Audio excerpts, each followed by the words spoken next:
Dr. Cora Constantinescu is an infectious diseases specialist at the Vaccine Hesitancy Clinic at Alberta's Children's Hospital. She's with me now. Doctor, thanks again for taking time to speak with me today. I appreciate it. Look, you're an expert in vaccine hesitancy, and we've got this nasty advice and the confusion over vaccine safety, competing messages here. Is that making your job a whole lot harder? Well, it's definitely made it a bit busier over the last few days. But you know, at the end of the day, our job as physicians is to support people as they make the decision to vaccinate. And this is a long journey. And every time recommendations change, and whenever these recommendations are taken out of context and shared broadly on social media and other types of media, it rattles people emotionally. And this is an incredibly emotional decision. So we are seeing more people come forward and doubt their decision. And it also means that we as physicians need to be there for our patients even more than before to support them, answer their questions, and at the end of the day, validate their decisions.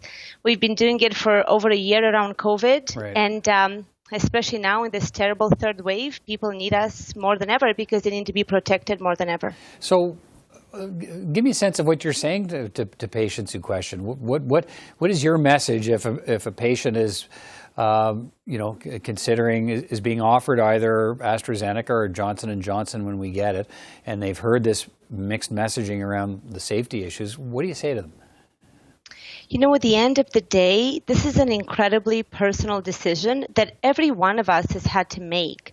So what I always talk to when we talk to patients about this is I ask them to put in the perspective of their own lives and look at the threat of the disease. If you're in a place like Alberta, for example, or Ontario, we're seeing the threat of disease and death from this disease higher than ever before. And you put that into the context of knowing that you have a vaccine, and whether it's a viral vector vaccine or an mRNA vaccine, they've all been shown to be incredibly, incredibly good at preventing hospitalizations and deaths. And at the end of the day, these vaccines may very well save your life. And then when you look at what we're dealing with right now in places like Alberta, and you look at the fact that in places like the UK, where they've broadly vaccinated with AstraZeneca vaccine, they're planning how to reopen their economy. So it's all about that perspective and what the risk of the disease is to you and what this vaccine means to you. So as a specialist in this field that's clearly following all the advice and the messaging closely, how do you view it when you see NACI say, look, there are preferred vaccines, a couple of vaccines preferred over others, and you should consider your circumstances for taking it.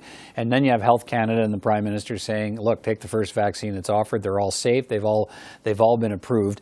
How do you measure that guidance as someone who then has to consult and advise patients? Well, it's just like you said it, At the end of the day, the message has kind of always been the same, that said that if we're looking at the threat of this disease, we have vaccines that can save lives. And when that vaccine is available to you, of course it makes sense for you to take it, especially as we're in this third wave. And I view it the same way I always have. At the end of the day, my job is to support people when they make that decision. Like one of my friends called me, and he's a 42-year-old man whose child is isolated at home from a contact with COVID. And he had his AstraZeneca vaccine last week.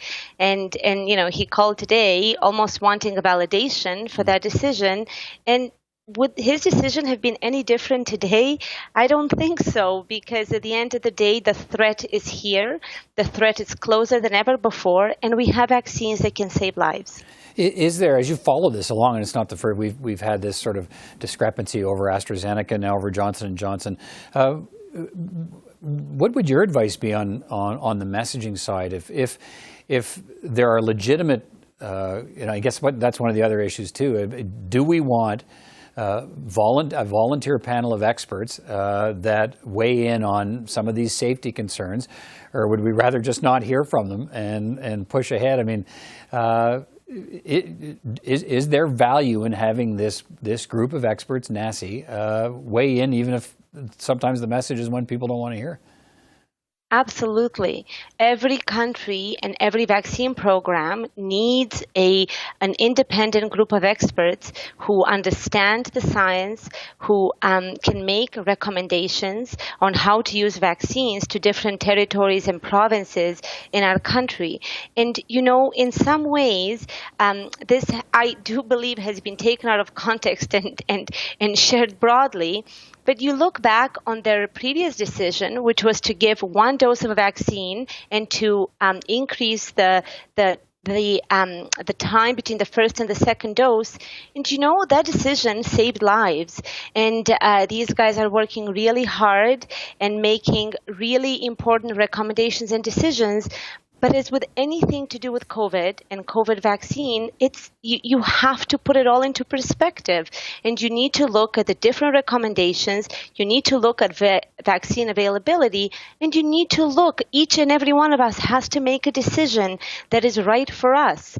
And again, we're in the third wave. The threat is higher than ever before. We have vaccines that can save lives. In some ways, the message has been the same, and it's not changing. It's just that people need more information and more validation on the decision to vaccinate. All right, Dr. Cora Constantinescu, always great to get your perspective. Thanks again for providing it to us today. Appreciate it.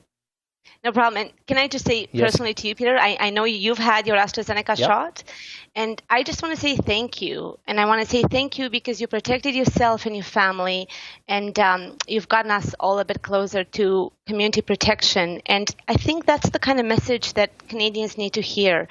Yeah, I don't want to make this about me, but I've had that experience. But I guess what a lot of people who are in my position who've had their first dose, some of them will be wondering, do I still go get a second one now when I'm hearing these different messages? What would you say? The mixed trials are ongoing right now. So within, I would say in a month, we'll be able to give you some data-driven recommendation. A lot of that will also depend on where the variants are at that time, and also where we're at in terms of vaccine availability. But right now, you've made the best decision that you could make around getting yourself protected. And I know people don't want to make it about themselves, but vaccine champions are important because it's important for Canadians to hear from others who have made this decision, especially as now there is maybe more doubt and concern around it. So I would urge you to actually share that because it's important for people to hear it. Yeah, I have been sharing it. And well, thanks very much for your perspective again. Always good to talk to you. Take care. Yeah, thank you for having me. Have a nice day.